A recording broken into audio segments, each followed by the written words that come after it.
Assalomu alaykum, hurmatli kuzatuvchilar. Mana bugun navbatdagi rinoplastika, funksional rinoseptoplastika qilgan operatsiyamiz. Bemorimiz 18 kunda narujniy teplari olindi, yechildi.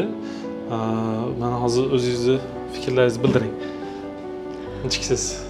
Zo'r, o'zi veray gelishimdan oldin nafas olishda muammo bo'lgan. Yillar davomida qattiq qiynalganman. Postoyanniy burnuma tepadan rinoxil tip shunga o'xshagan spreylar bilan yurar edim. Oxiri operatsiya qaror qilib rinoplastika ham qildirdim. Zo'r, men vashsha xursandman. Eng birinchisi hozirgi kunda yaxshi nafas olib turibman. 18 kun muammo bo'lsa operatsiya bo'lganimga rezultatdan zo'r minnatdorman. Sizdan doktor qo'llaringiz dard ko'rmasin. Hech qanday qiyinchilik bo'lmadi. Boshida endi bir hafta ozgina bo'ldi og'riqlar, lekin u ham uning qattiq emas. Lekin hozir o'sha burnimni shaklim o'zim aytdi, xursandman. Men kutmagandim bunchalik rezultatni, lekin xo'shay bo'lgan, o'zim aytdi, minnatdorman. Surjment klinikasidan sizlar ham katta rahmat.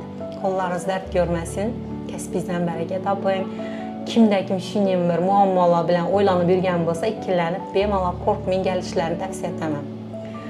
Mana Surjment klinikani sharoiti ham yoqadi, doktorlar muomalasi ham yoqadi. Qisqasi xursandman. Rahmat. Rahmat. Yoqqandan biz ham xursandmiz.